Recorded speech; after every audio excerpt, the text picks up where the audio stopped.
Praise the Lord, magkakaupo na po ang bawat isa at minsan pa ay welcome sa ating pananambahan ngayong umaga.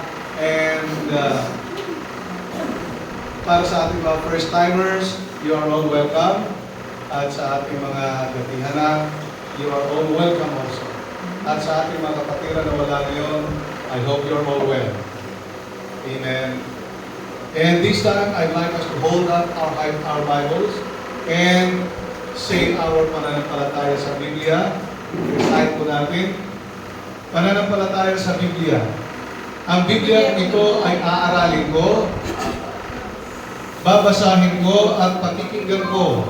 Matututo ako rito, babaguhin ang paniniwala at buhay ko ito ayon sa ikalawang Timoteo 3:16-17.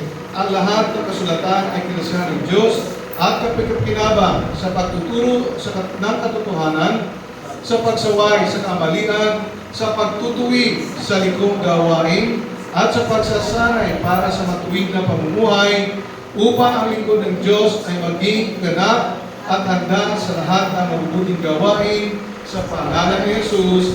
Amen. And Father, as we look into your word, it is my prayer that you will help us understand and absorb everything that you will speak to us today in your word. And we thank you for what you will do. This is our prayer in Jesus' name. Amen. Amen.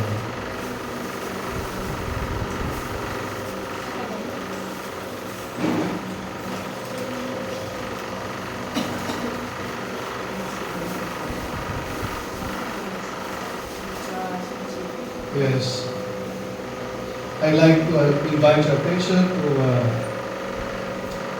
listen to the Word of God right now.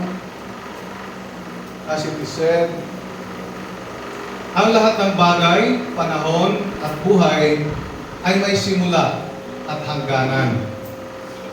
Kung paano ang orasan ay umiikot mula alauna, ito ay hanggang alas 12 lamang, araw man o gabi.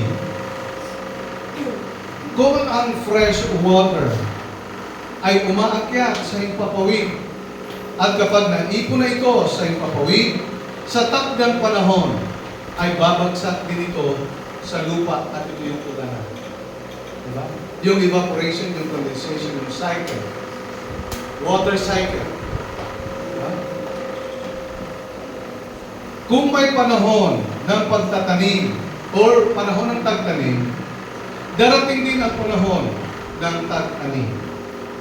Kung may panahon ng tagsibol, darating din ang panahon ng taglagas. Tayo man ay naririto ngayon, darating din ang panahon ng ating paglisan. Ang napakaganda na sinabi lang ng Panginoong Jesucristo na paalala that we are to see to it, to make sure that our flight should not take on winter. Ang ibig sabihin, kung tayo man ngayon ay nandirito, darating ang panahon na tayo ay lilisan sa mundo ito. Let us just see to it na ang ating paglisan sa mundo ito, sa buhay na ito, ay hindi sa panahon ng taglamig. Ibig sabihin ng paglisan, pwede tayong, ang lahat ay mamamatay. Ang lahat din ay babalikan ng Panginoong Jesucristo.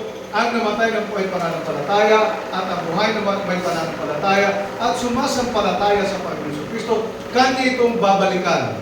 At sila lahat ay sasalubong sa pagdating ng ating Panginoong Jesucristo. The warning of the Lord Jesus Christ in Matthew is that kailangan lamang hindi daw mangyari o maganap ang flight o ang paglisan natin sa mundong ito ng panahon ng taglamig. Ano ibig sabihin? Huwag daw mangyari na tayo ay malamig sa Panginoon. Ibig sabihin, huwag daw mangyari na makalimutan natin ang Panginoon. Huwag daw mangyari na hindi natin isa puso ang paglilingkod at pagkilala sa ating Panginoon. Kaya habang may lakas at buhay tayo, samantalahin at pagbutihin natin ang ating panahon, ang ating buhay ngayon upang kung darating man ang araw ng ating paglisan sa mundong ito, no?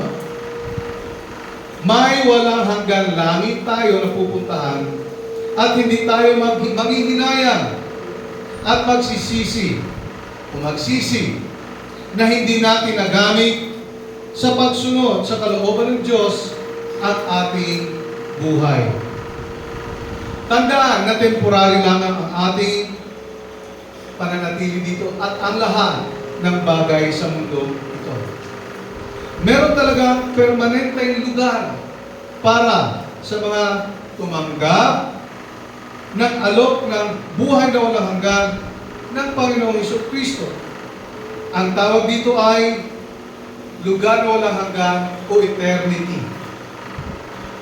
And this morning, we will be talking about walking with the Lord Jesus Christ through eternity. Ang paglalakad ng pamumuhay na kasama si Kristo patungo sa eternity. Kung temporary lang tayo na namumuhay dito ngayon, kasama natin, temporary man, ang ating pamumuhay ngayon. Pero tayo ay namumuhay kasama ng Panginoon sa Kristo kung tayo ay may pananampalataya, pananalig, at pagtitiwala at tinanggap natin ang Panginoon sa Kristo sa ating buhay bilang tagapagligtas at Panginoon ng ating buhay, meron tayong lugar na tinatawag na eternity.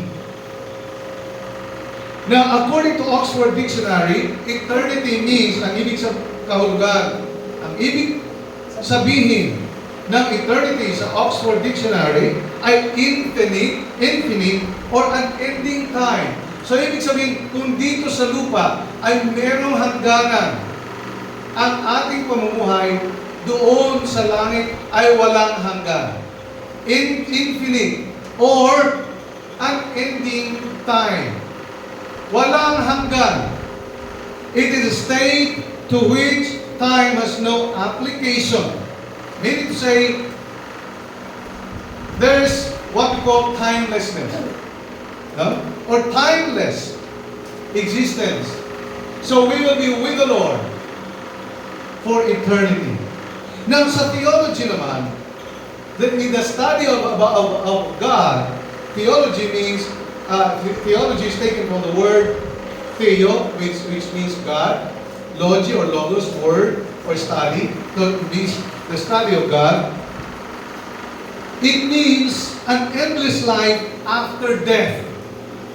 Now, if we will die, there is what we call endless life.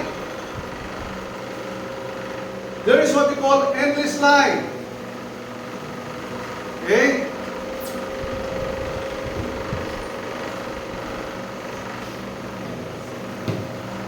Hallelujah.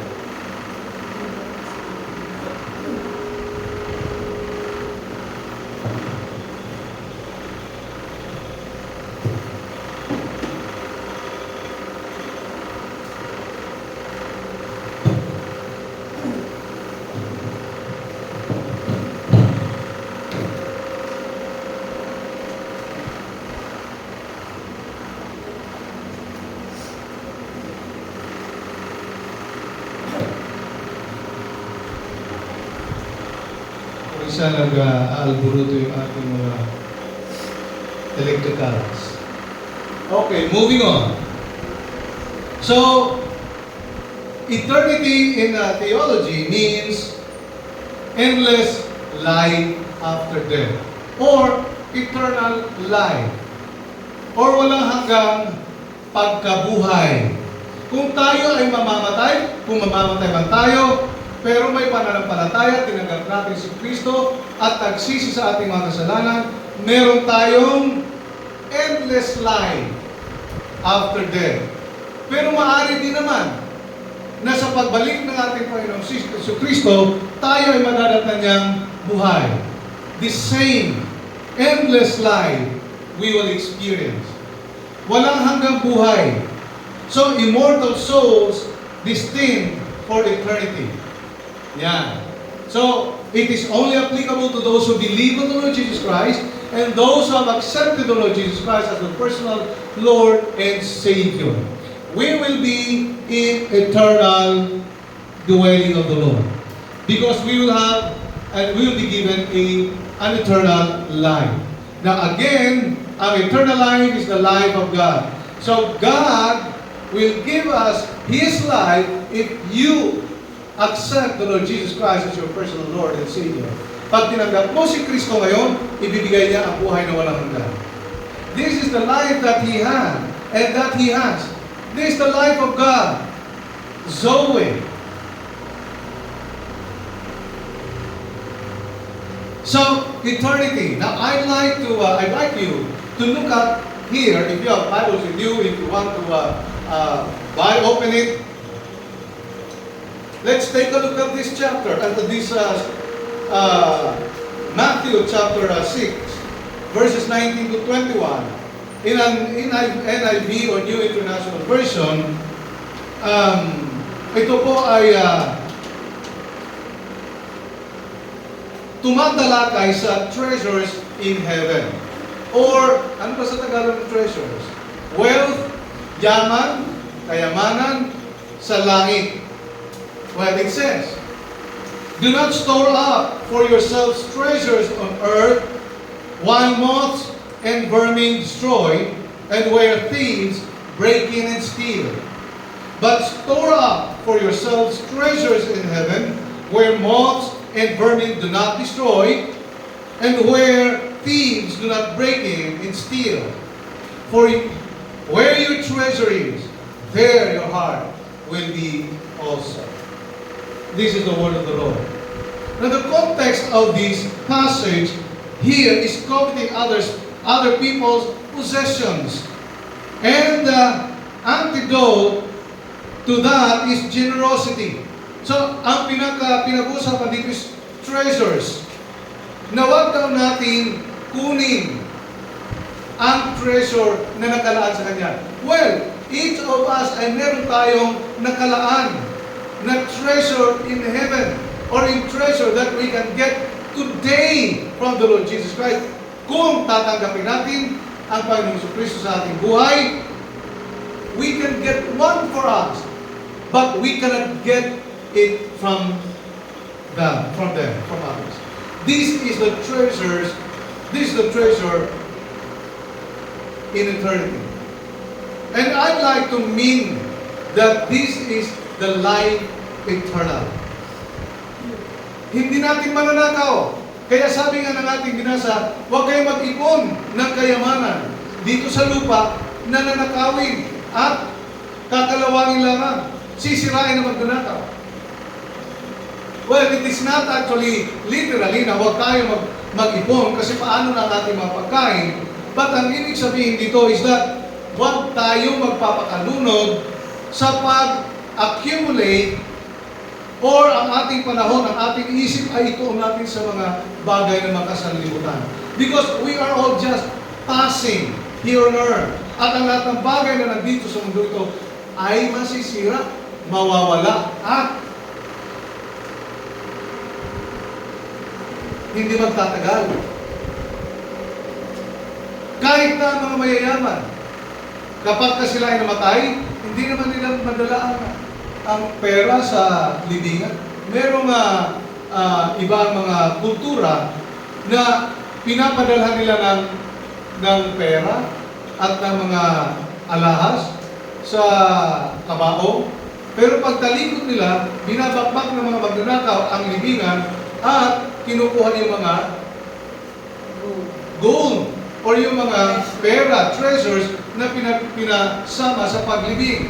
Kaya huwag masyado. Well, anyway, kung tayo ay namumuhay, kung tayo ay nandito ngayon na meron tayo, pero it's just fine. Kasi paano naman tayo mabubuhay? But it's not what it means, no? Na gugugulin natin ang ating panahon sa mga buhay na makasalimutan lamang kasi everything will end. Everything will have its day. Matatapos din. So let's just be generous. Generous in time to the Lord, to the work of the Lord.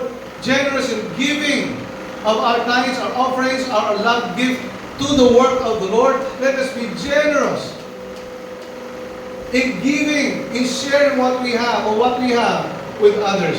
instead of coveting, instead of pagnanakaw or kukunin, mamumuha, mag-uumit ng bagay na hindi naman atin.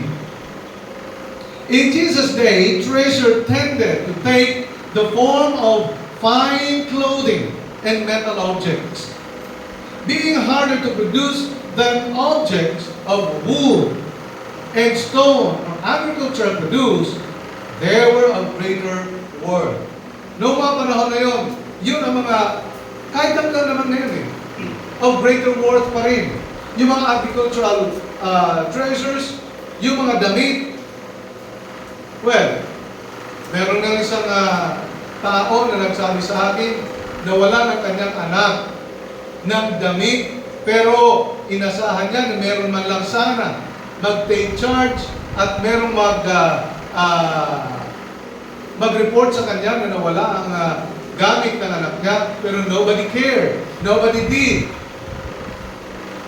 So, sinarili niya na lang. Well, anyway, that's beside the point. That's an example. No? We can take care of our things, our clothing, but hindi ito yung batayan kung sa mundo. Ang batayan ay kung paano tayo manamit, paano tayo humagpang, paano tayo magmanalita, paano tayo mamuhay. Ang batayan para pumunta sa langit ay hindi ito. Okay lang na meron tayong ganito, ba't hindi nakasentro sa mga magagandang bagay, kasuotan, ano man, pagkain, ang ating pamumuhay sa harapan ng Diyos, kung dito ay nakasentro sa ating pananampalataya sa salita ng Diyos. You know why? Ang salita ng Diyos, kapag pinakikinggan natin, magkakaroon, lalago at lalago tayo sa ating pagtitiwala, paniniwala, pananampalataya, at pagkakakilala sa ating Panginoon. People on earth would do anything and everything to get treasures in an easy way. Sa mundo ito, ang lahat ng tao, or maraming tao I should say, or merong mga tao, kung hindi naman marami actually, kinukuha nila ang treasure sa sanlibutan ito sa napakasarap, sa napakadaling na paraan. Kung kaya nilang manloko, kung yun ang paraan para magkaroon sila, dahil wala sila, ginagawa nila. Kung ito ay paraan sa pamamagitan ng pagnanakaw, pang-uumit, para magkaroon lamang sila dahil wala sila, ay ginagawa nila. Like for example, there was one person who buys a piece of land. When the deed of absolute sale and all documents were processed already, a covetous, greedy, selfish, and evil party comes in, manipulate the situation, insinuate the seller, and attempt to destroy the agreement in order that his evil intent would push through. Di ba? In an easy way, sa example na ito, merong nagbenta ng merong isang tao na bumili ng property at natapos na ang deed of sale, natapos na ang dokumento, notaryado na, nagbayaran na. Alam mo yung other party, pumasok at minanipulate, may nag-insinuate sa seller para bawiin ang kanyang pinirmahan. Kaya nagkakaroon ng kaso sa korte. Dahil yung third party na hindi naman involved at wala namang karapatan sa bentahan ng property ay nag-file ng adverse claim.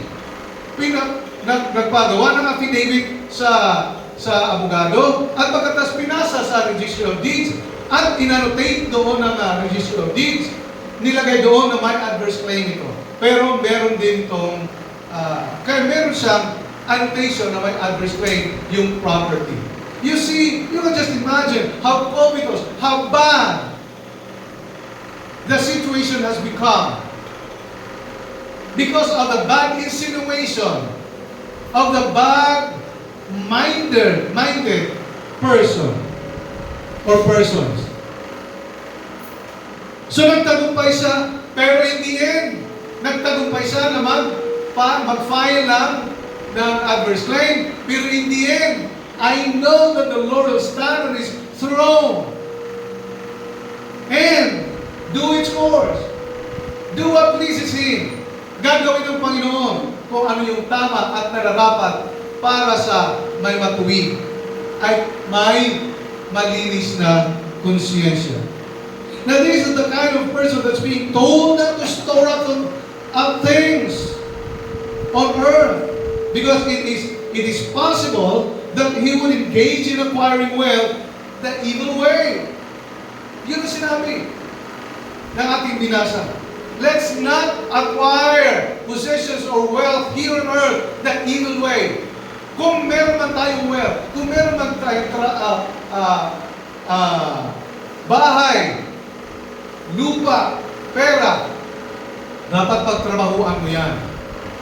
In fact, sabi ng Biblia, ang mga tamad ay hindi pagkakainin. Ibig sabihin, yung mga taong hindi nagtatrabaho para kumita at magkakain, ay huwag silang pakainin. Tamad pala eh. Diba? So you can just imagine kung gaano ka-hard ang Panginoon para turuan ng tao. Hindi para magnakaw, hindi para maging matamad, kung hindi para maging yung palamunin, kundi kailangan pagtrabahuan. Kung ang mga bagay na meron tayong ay pinagtatrabahuan natin, ang pagpunta sa langit ay pagtatrabahuan din natin. Sa pamamagitan ng pananampalataya, sa pamamagitan ng pag-aral ng salita ng Diyos, sa pamamagitan ng pagdalo sa gawain, at sa pamamagitan ng pakikinig ng salita ng Diyos, we can have a heavenly treasure that no one can insinuate, that no one can take away from us, that no one can steal and destroy. This is a life in eternity. So do not get something that is not yours, and we cannot get something eternal from others. If on earth we can insinuate, we can makakapagnakaw tayo, makakapanloko tayo, para tayo magkaroon. In the Lord we cannot. In the eyes of the Lord, we will be disciplined by God. But the heavenly treasure, ang eternal life, cannot be stolen. Hindi mananakaw. At hindi ma-fake. Hindi ma-replicate. Hindi ma-duplicate ang buhay na walang hanggan. Kung ang mga ribulto ng mga presidente at ng mga famous na mga tao sa buong mundo ay nagkakaroon ng replika, gaya, ginaya nila ang itsura sa pamamagitan ng national hero or somebody to that effect, eternal life or treasures in heaven cannot be replicated. You cannot reproduce eternal life. So let your heart straight, set your heart straight in the Lord. Therefore, what should we do in order to spend the rest of our life in eternity? Ano ang gagawin natin so that we can spend the rest of our lives in eternity? In eternity, we will not die anymore. We will not get sick anymore. We will not get hungry. We will not be thirsty. And we will not even be sleepy or feel sleepy. We will neither sleep nor slumber in heaven. Hindi tayo aantukin. Hindi tayo wala nang tulugan doon. At hindi tayo mapupuyat doon. Because why? The glory of the Lord will serve as our strength, or will give us strength. The glory of the Lord. So, there are three things that we should do in order for us to spend the rest of our life in eternity. Number one, we have to have an eternal investment. Number two, we have to have an eternal harvest. But you know, in agriculture, kami ay farmers. Tatay ko, magulang ko, farmer. Mga farmers kami. There are good harvests that we had, but there are also harvests that are not good. Hina-harvest na lang namin kasi may natira pa kaming aanihin. Sayang naman kung kakainin ng mga peste. Lahat at wala kaming maagapan. Pero hindi nakakabalik kung minsan ang aming puhunan. Mananatiling utang pa rin namin yung naging utang namin ng mga magulang ko sa pagtanim ng palay. Third thing that we should do in order to spend the rest of our life in eternity is that we have to have an eternal gain. So when we have the harvest, eternal harvest, let's see to it, let's make sure that our harvest is gainful, is profiting. Amen? Let's go to number 1. Eternal investment. We should do, in order to spend the rest of our life in eternity, eternal investment. In verse 19 sa ating binasa kanina, ito sinabi, do not store up for yourselves treasures on earth, where moths and vermin destroy, kalawang at mga insekto or peste ay sisirain ito. And where thieves, mga magnanakaw, sisirain at nanakawin ang mga bagay nito. Alam nyo, kung isang tayo ay nag-acquire ng mga gandang bagay, but there are good eyes looking at us. Kailan mabakante ang ating bahay, kailan tayo magiging vulnerable at sila ay papasok, sisirain at nanakawin ang ating mga ipinundar na gamit. Kahit na binili na natin, kahit na documented na natin, na tulad ng ating example kanina, kahit lupa pa yan na binili natin at may deed of sale na, may titulo na, nais pa rin agawin na mga masasamang loob. You can just imagine how rude people are. How sin really works. How sinful nature, human sinful nature, works. You just imagine that. Okay lang kung moth, okay lang kung kalawang, okay lang kung peste, pero hindi pa rin okay kasi meron kang investment eh. Diba? So, what is an investment? An investment is an asset or item acquired with the goal of generating income or appreciation. When an individual purchases a good as an investment, the intent is not to consume the good, but rather to use it in the future to create wealth. Nag-invest tayo sa education. Nag-aaral tayo. Kayo. Nag-aaral din tayo. You know why? So that we can create what? Future wealth. Para makakuha tayo ng trabaho at makakuha tayo ng magandang sweldo at mabuhay tayo. Well, sometimes,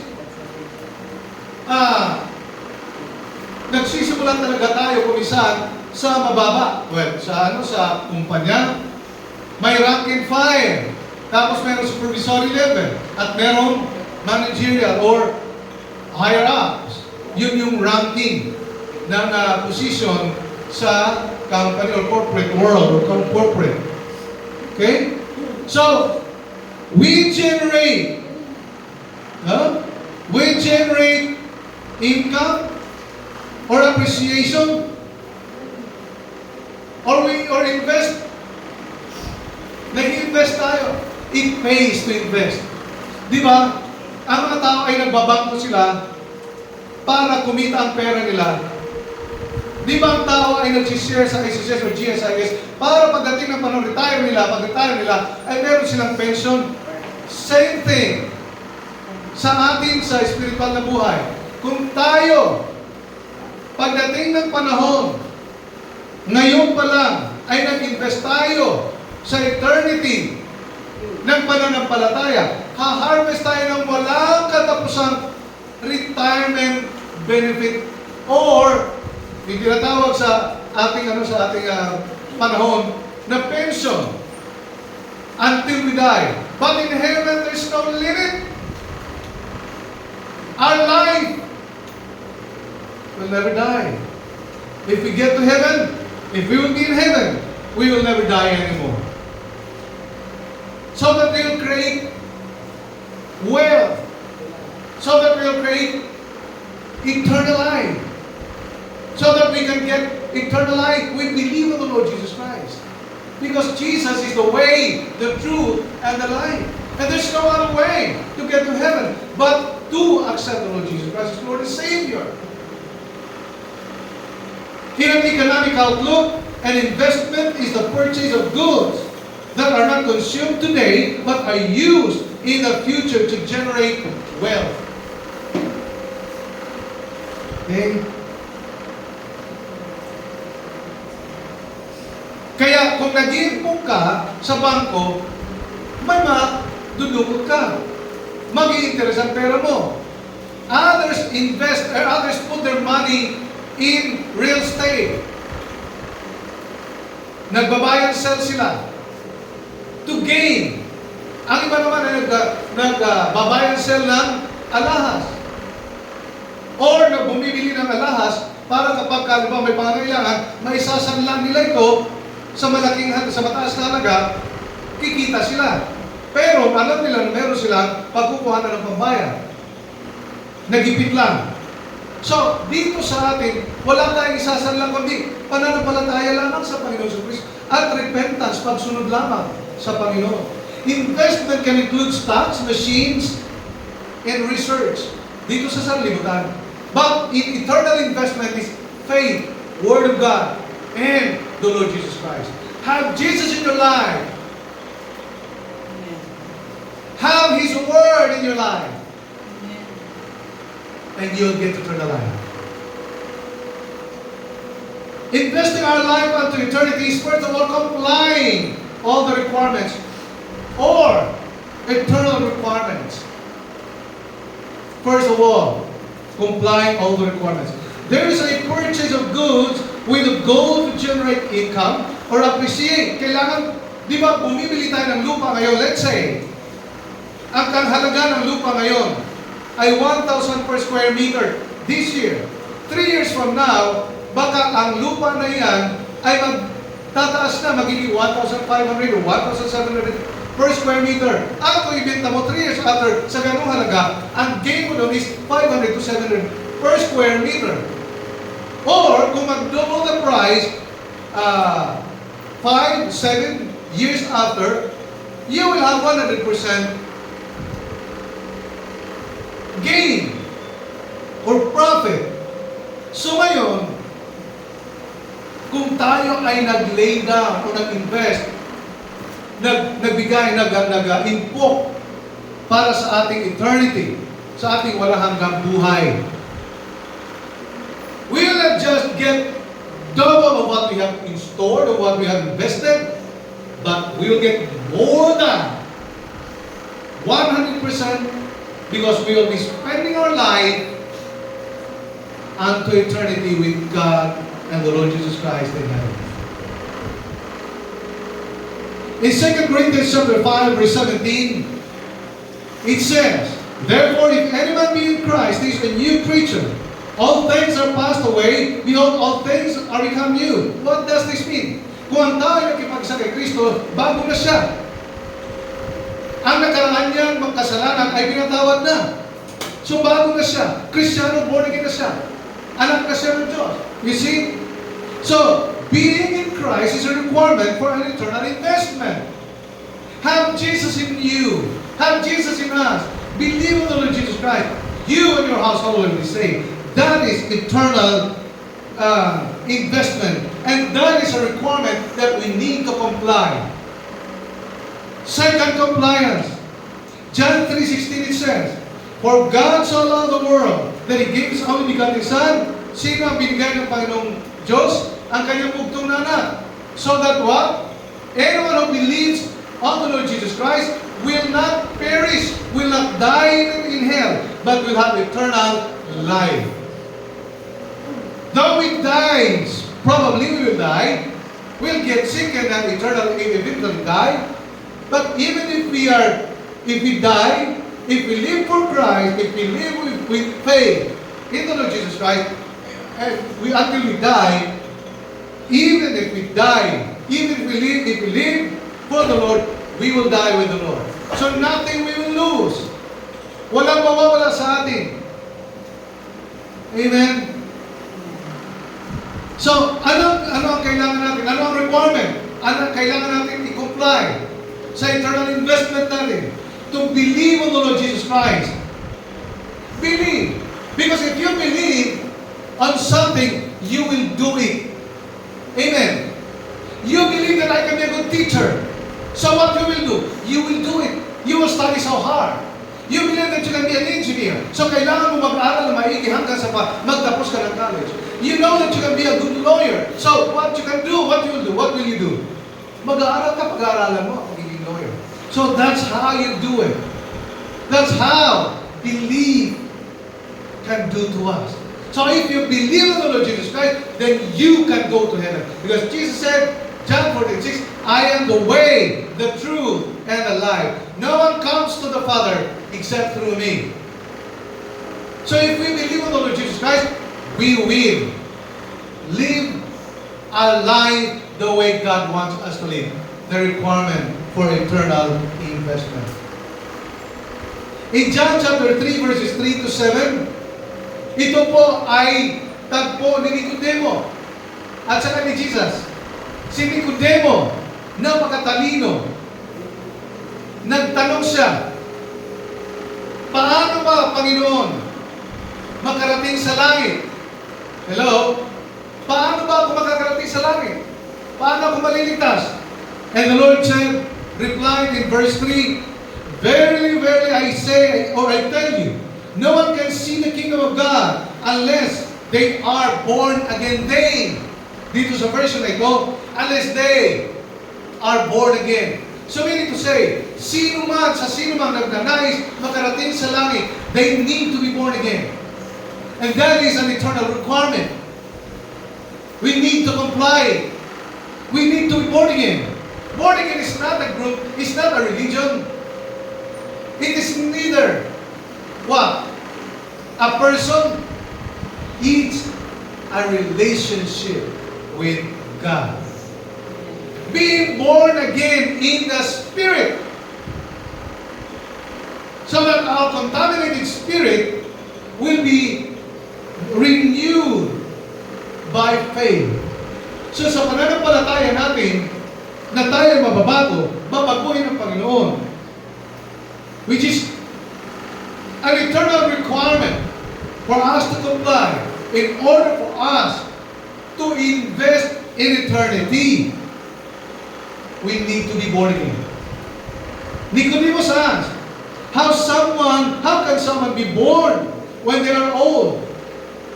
Sabi niya, paano maisisilang muli kung ang isang tao ay matanda na? Sagot ni Jesus, surely they cannot enter a second time into their mother's womb to be born. Hindi na maaari. Ganito lang kung kalaki, tapos ang nanay ko hanggang dito lang, pwede pa ba ako pumasok sa tiyan ng nanay ko? No way. That's not what it means. So sometimes we go literal. Now it's not all the time literal, but it's sometimes spiritual.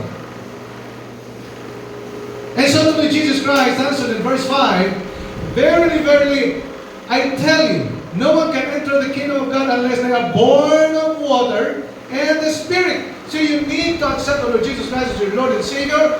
Believe on Him. Go. Comply the requirement that Jesus had set, and that is water baptism. Water baptism and your spirit also will be governed by the Spirit of God. Our spirits, which are contaminated by sin, should be overpowered, should be ruled over, should be guided with the Spirit of truth. So we will be born by water baptism after believing, and follows the Spirit of God will what? Will change us. And our spirit will be in conformity now with the Spirit of God. We are in this dispensation of the Holy Spirit. We are in the time of the Holy Spirit. Nasa panahon tayo ng Holy Spirit.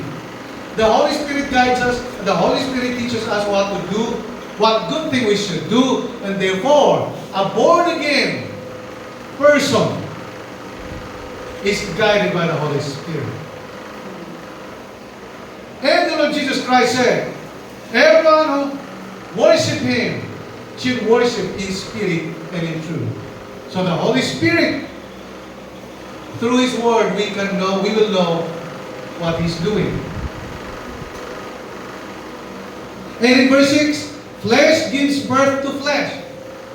Kung tayo pinanganak sa laman, then mamumuhay tayo ayon sa laman. Pero kung tayo ay ipinanganak sa Espiritu, ng Espiritu ng Diyos, then mamumuhay tayo spiritually. That's why we are called now born again or spiritual people. We are living spiritually, which is an eternal requirement that we should comply. Let us live according to the conviction of the Holy Spirit in us. According to the guidance of the Holy Spirit in us. So do not be surprised. Jesus said, you must be born again. This is an eternal requirement to comply as part of our eternal investment. To inquire the way to be saved from sin and hell is an eternal requirement. Yun ang ginawa ni Nicodemo. Si Nicodemo na napaka-talas ng isip pagdating sa Old Testament. Then to be born again, kailangan mag-born tayo in the Spirit. Meaning to say, we are governed by the Holy Spirit again, already. We are people led by the Spirit. Although we are in the flesh, but we keep looking at the Word of God for the Holy Spirit to tell us, that's how you do it. That's how you walk. That's how you should use your life. To be baptized in water and to be indwelt by the Spirit of God. So, let the Spirit of the living God, the Holy Spirit, dwell in you, as Paul said, richly. Be filled with the Spirit. Be filled. Do not get drunk with wine, but be filled with the Spirit. Because when the Spirit comes in you, He will lead you into all truths. And in John chapter 1 verse 12, it says, yet to all who did receive Him, to those who believed in His name, He gave them the right to become children of God. Another requirement that we should comply in order for us to, di ba ang mga nag-i-invest sa bangko ay may mga pinipirmahan, may mga requirements na sinasubmit. Ano kailangan natin i-submit? Yung ating sarili. Tanggapin natin si Kristo, yet all who receive Him, to those who believe, maniniwala ka sa pangalan niya. At ang sabi ng Panginoon, ang pangako, He gave the right, He gave them the right to become children of God. So you will become children of God, eternal child of God. So you are now walking towards eternity with the Lord Jesus Christ, even while you are on earth. Amen? Kahit nasa sanlibutan pa tayo, we are already walking with the Lord Jesus Christ by faith. We don't see Him visibly, but by faith, because His Word says so. So, what is the requirement? To receive and believe Jesus in our hearts. In Acts chapter 9, verses 3, Acts 3, 19 to 26, medyo mahaba-haba ito. Pero dito na lang tayo sa verse 19. Repent ye therefore, and be converted. There are people who repent. There are people who accepted Jesus as their Lord and Savior, but they were never converted really to the Lord Jesus Christ. Kung converted kasi tayo, bago na tayo.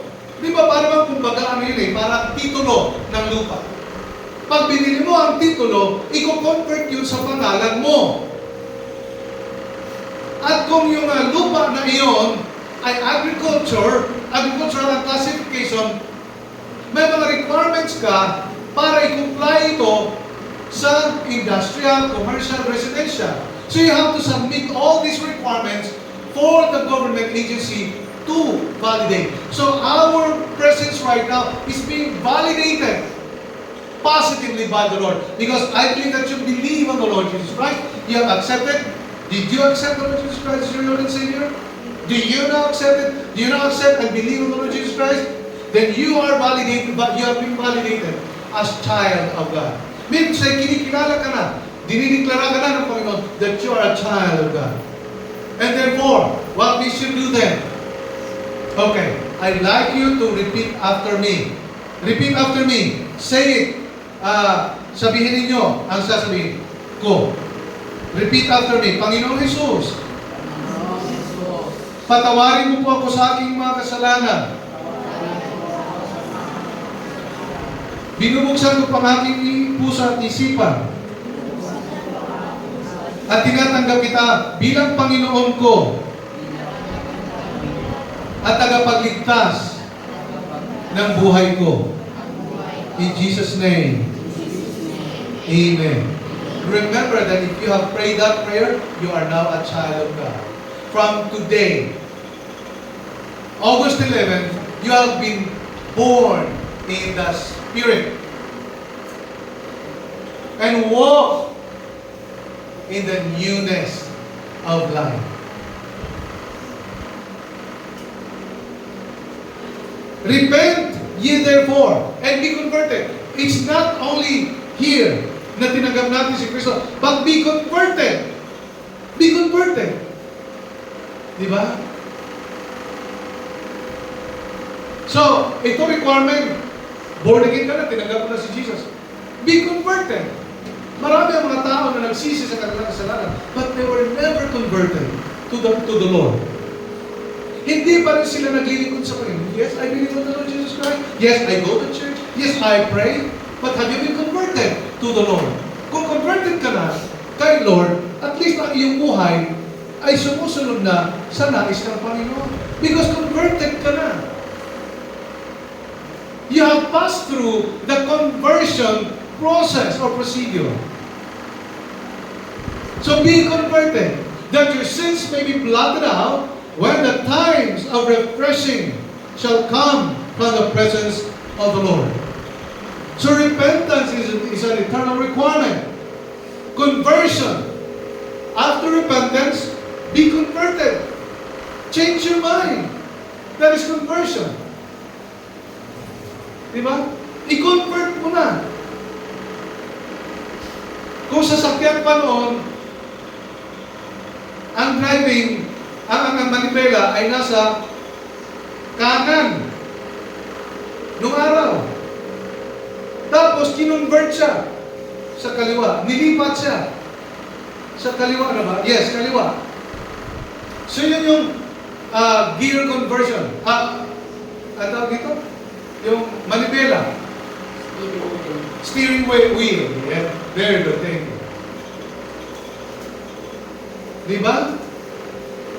So, be converted. Hindi lang mapapatakbo mo ang sasakyan sa pamamagitan steering wheel, but converted, transfer it. Meaning to say, transfer yourself from being worldly to being a follower of the Lord Jesus Christ. Ilipat mo na, i-convert mo na ang buhay mo kay Kristo. Willing ka bang i-convert ang buhay mo kay Kristo? That's the question. You have repented, you have accepted the Lord Jesus Christ. But what holds you back from transferring to the Lord Jesus Christ's will and concerns for you? Nothing. Repent and be converted. Second, compliance.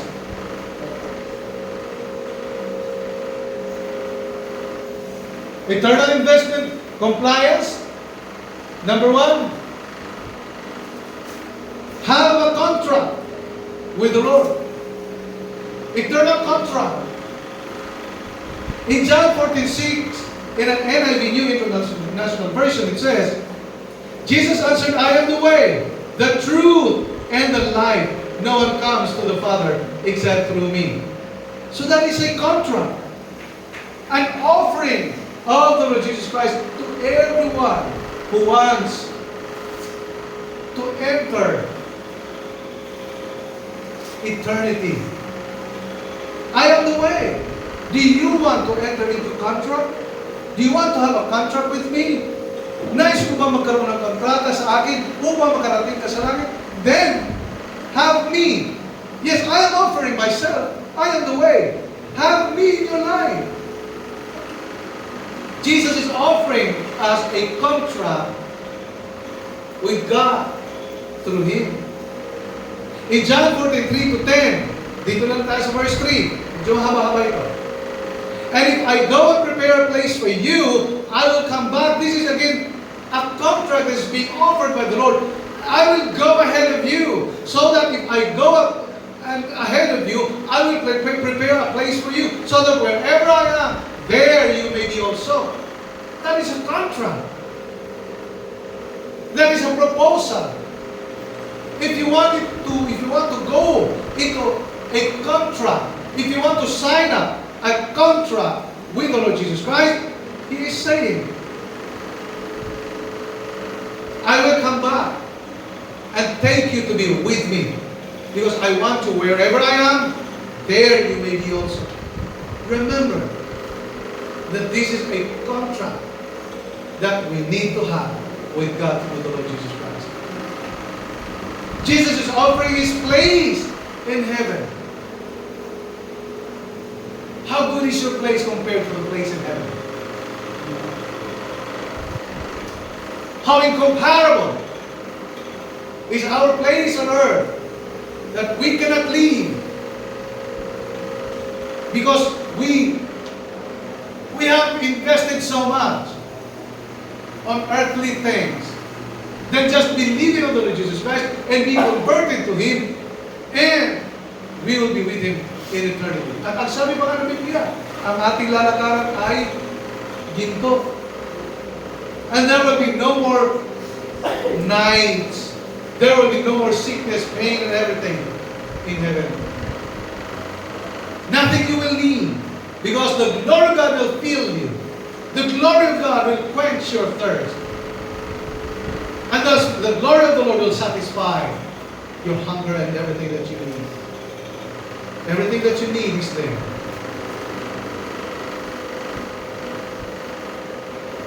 In Isaiah chapter 43, verse 2, it says, when you pass through the waters, if you want to have a contract with the Lord, if you want to enter into a contract, an agreement, a covenant, Lord, I want to have you in my life, ang promise ng Panginoon, Isaiah 43:2, when you pass through the waters, I will be with you. And when you pass through the rivers, they will not sweep over you. When you walk through the fire, dadaan ka man sa ilog, hindi ka malulunod. Sa apoy, hindi ka masusunod. That's the promise of the Lord. If you want, nothing you will lose if you walk with the Lord Jesus Christ. Because we know that Jesus is from eternity to eternity. He is the Alpha and the Omega, the beginning and the end. He is the beginning and the last. He is from eternity to eternity. And so if you walk with the Lord Jesus Christ, we will be going through eternity. Hallelujah. You will not be blamed, you will not be burned. Flames. The flames will not set you ablaze. Hindi ka masusunod. God assures us that no harm can come near us if we are with Him. The last but not the least requirement under eternal investment. And I am going to end here. We will continue next Sunday this series of topic that we have. The last eternal investment requirement. First, ano yung first requirement? Compliance of all the requirements. Second, have a contract with God. Si Jesus na ang naghain ng kontrata. Believe. I have a place for you. Prepared a place for you. Kaya heaven is a prepared place for a prepared person or a group of people. Are we prepared to go to heaven? Amen? If you say amen, then you are prepared. Why? Because you have just accepted the Lord Jesus Christ as Lord and Savior. Tinanggap niyo si Jesus as your personal Lord and Savior. And so we are now to the third requirement for our eternal investment. Letter C, keeping that contract with the Lord. So kung may kontrata ka na, what do you have? What will you do with the contract? Huh? You have to keep. We have to keep our contract with the Lord. In Matthew chapter 7 verse 21 states that not everyone who says to me, Lord, Lord, will enter the kingdom of heaven. Remember that. Not all who have contract with the Lord will enter heaven. Oh, so sad. That's so sad. Hindi ang lahat ng tumatawag sa akin, Lord, Lord, sabi ni Jesus, will enter heaven. There's more. Only those who do the will of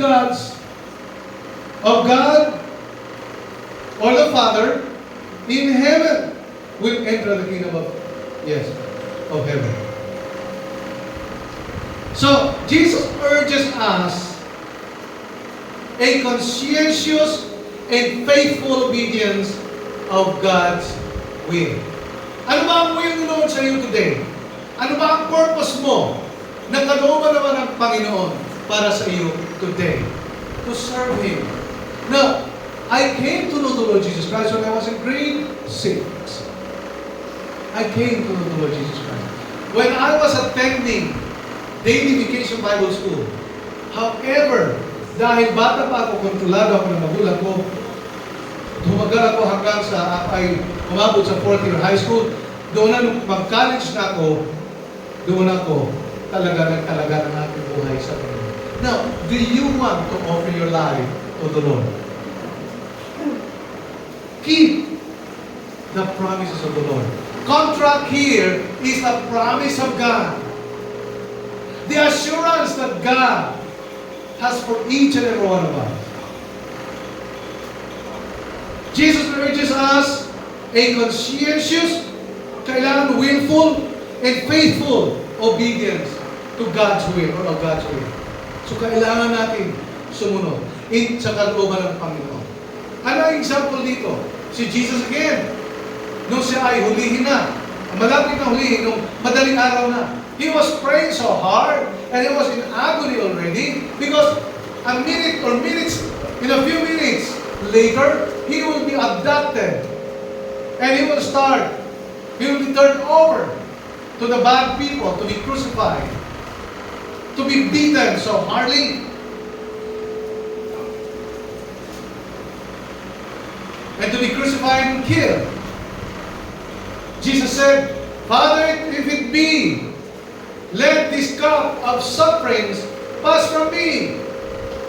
But he continued by saying, but let your will be done.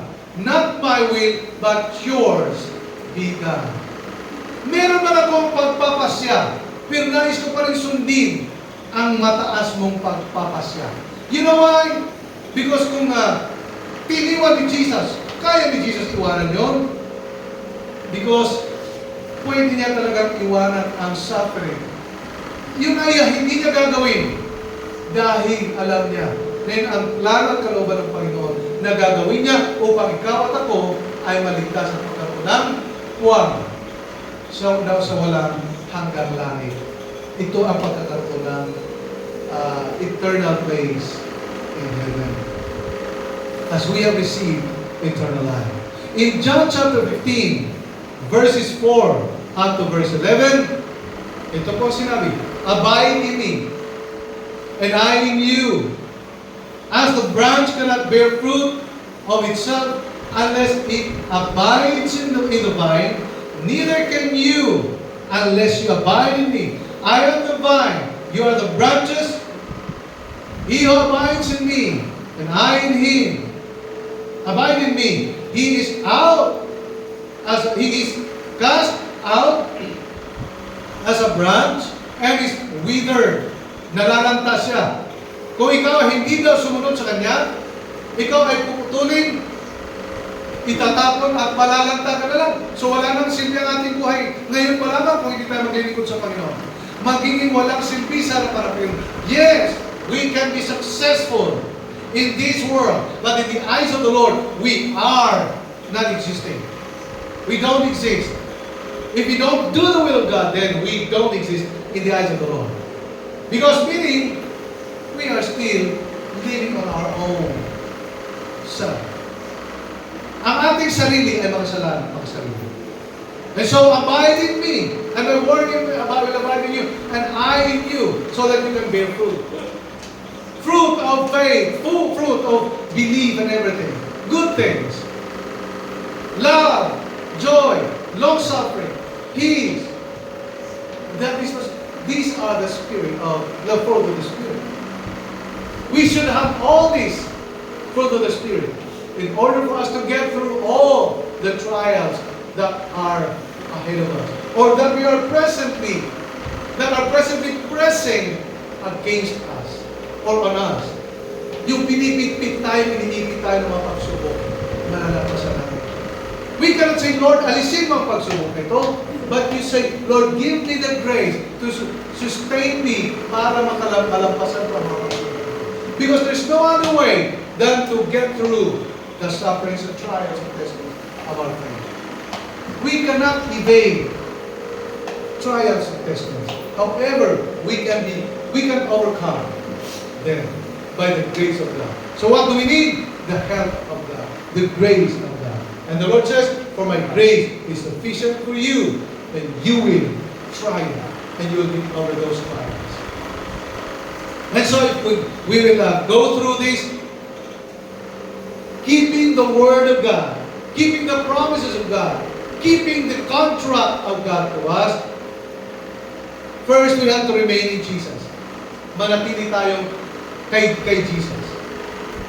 We have to abide. Ang nananatili kay Jesus ay sumusunod kay Jesus. Abide. Tagasunod ba tayo ni Jesus? Sometimes, many times. Hindi tayo nag-abide kay Jesus. Therefore, it follows that we don't remain in Jesus. We just know Christ, but we don't remain in Christ. Because if we remain in Christ, then the fruit of the Spirit is seen in us. And makikita din sa atin na tayo sumusunod.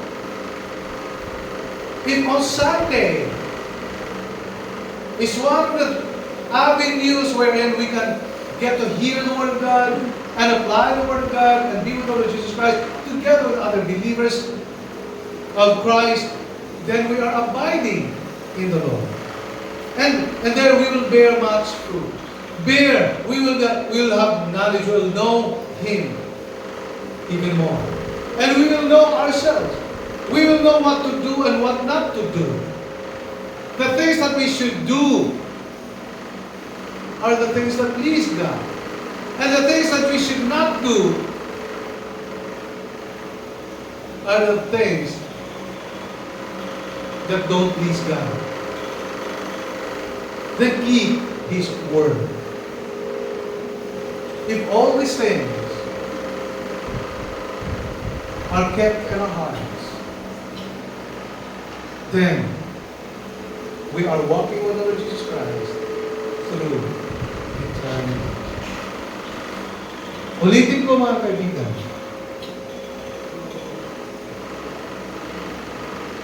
ang lahat ng bagay, panahon at buhay ay may simula at hangganan. Kung paano ang orasan ay umiikot mula alauna, ito ay hanggang alas 12 lamang sa araw man o gabi. Kung ang fresh water ay umaakyat sa himpapawid, at kapag naipon na ito doon sa taas, sa tagdang panahon ay babagsak din ito sa pamamagitan ng ulan. Kung may panahon ng tagtanim, darating din ang panahon na aanihin natin ang langit, makakarating tayo doon. Kung may panahon ng tagsibol, kung may panahon na kailangan natin matuto sa Panginoon, darating din ang panahon na tayo ay mawawala dito sa mundo ito. Malalagas tayo dito, pero meron naman tayong langit. Tayo man ay narito ngayon, darating din ang panahon ng ating paglisan dito dahil hindi tayo taga-lupa o taga-mundo. Tayo ay citizens of heaven. Kaya habang may lakas at buhay tayo, samantalahin at pagbutihin natin ang ating panahon o buhay ngayon, pamumuhay kay Kristo ngayon, upang kung darating man ang araw at ating paglisan sa mundo ito, may walang hanggang langit tayo na paroonan, pupuntahan at hindi tayo manghihinayang at magsisi na hindi natin nagamit ang pagsunod sa kalooban ng Diyos sa ating mga buhay. Katulad ni Lazarus, tatapusin ko. Tandaan, na temporary lamang ang lahat ng mundo ito. Meron talagang permanenteng lugar ang lahat. Tandaan ninyo, ang kwento ni Lazarus at saka ang mayaman. Pareho silang nabuhay dito sa mundo ito. Yung mayaman ay madamot magbigay ng mga mumukahit kahulog na sa kanyang mesa kay Lazaro. Madamot siya magbigay ng panahon sa Panginoon. Madamot siya magtiwala sa Panginoon. Madamot siya na Bible study. Madamot siya. Hindi siya talaga. Wala siyang pakialam sa eternal investment ng kaluluwa niya. Pero si Lazarus habang nabubuhay, puno siya ng karamdaman, ng mga boils, pero ang pananampalataya niya naman sa Panginoon at pananatili niya sa Panginoon, na humble siya at siya'y masunurin na natili sa Panginoon, pareho silang namatay. Pero ang mayaman nung mamatay ay nandun sa Hades. Yung Hades na yun, sabi niya, narito ako ang Abraham sa napakainit na kinalalagyan ko. Papuntahin mo dito si Lazarus upang dalhan ako ng isang basong tubig para mapawi ang aking nararamdaman init. Sabi ni Abraham, anak, nararamdaman, natatandaan ba na nung nasa lupa napapakayo ni Lazaro? Si Lazaro ay nanatiling naglingkod at madamot ka. Diyan sa lugar mo ay hindi ka makakaparito dahil may hadlang. Merong malalim na bangin. Hindi makakaparihan si Lazarus. Ama Abraham, kung hindi sa baso, kahit yung kanyang daliri, i-dip sa tubig at ipapatak ang tulo ng tubig sa dila ko, mapawi man lang kahit konti ang nararamdaman kong pagdurusa sa init aking inalalagyan. Sabi ni Abraham, hindi pwede yan. Kung hindi Abraham, amang Abraham, sabi ng mayaman, meron akong 5 kapatid na lalaki. Ayaw ko na sila ay mapunta dito, sila din kasi ay mga masasama katulad ko. Madamot magbigay ng panahon sa Panginoon. Hindi nakikinig ng Bible study, hindi nakikinig ng salita ng Diyos, at nananatili sa kanyang paniniwala na ang relihiyon ay makakaligtas. Samantalang, ang salita lang naman ng Diyos ang kailangan mag-guide sa akin upang ako'y maligtas. Papuntahin mo, kung maaari, si Lazaro sa mundo. Sa ating pamamahay, upang ang 5 kapatid kong lalaki ay hindi mapunta dito sa kinalagay mo. Sabi ni Amang Abraham, anak, meron ng mga propeta, meron na si Moises, meron ng nangangaral ng salita ng Diyos. Let them listen to the word of God being preached by those people of God. Kung hindi sila makikinig sa buhay, paano pa kaya sa patay? Kaya tandaan natin, mga kaibigan, mga kabataan, mga magulang, adults, and us, Christians, our investment should not just be perishable, dito lang hanggang sa lupa, kundi imperishable, eternal ang ating investment. Amen. Remember that we have compliance. No? We have a contract to comply. We have requirements to comply. Sumunod manatili sa Kanya, sa Panginoong Jesus. Pagkatapos, meron tayong ano pa ang sinasabi? Comply, we have to comply all the requirements. We need to be born again. Kailangan din natin na, kailangan natin magkaroon ng salita ng Diyos na panghahawakan. Promise ng Panginoon. Invite natin si Jesus as our Lord and Savior. Jesus is offering a contract for us to be with Him. And then, let us keep the promises of God in our life. If we do that, we are investing, not just temporarily, but we are investing in eternity. Continue to walk with the Lord Jesus Christ because itong paglalakbay natin na ito, papunta tayo sa langit. Amen. Amen. Panginoon, maraming salamat sa pangako. That as we walk with you, Lord, you have a place prepared for us in eternity. And we will not just be accumulating wealth here on earth, but we will also, Lord, keep our wealth or spiritual wealth in heaven. We thank you that we can invest in eternity. We have to believe in the Lord, we have to accept the Lord, and we have to abide with the Lord Jesus Christ. Through His Word, and by the guidance of the Holy Spirit, we will remain and abide in Him.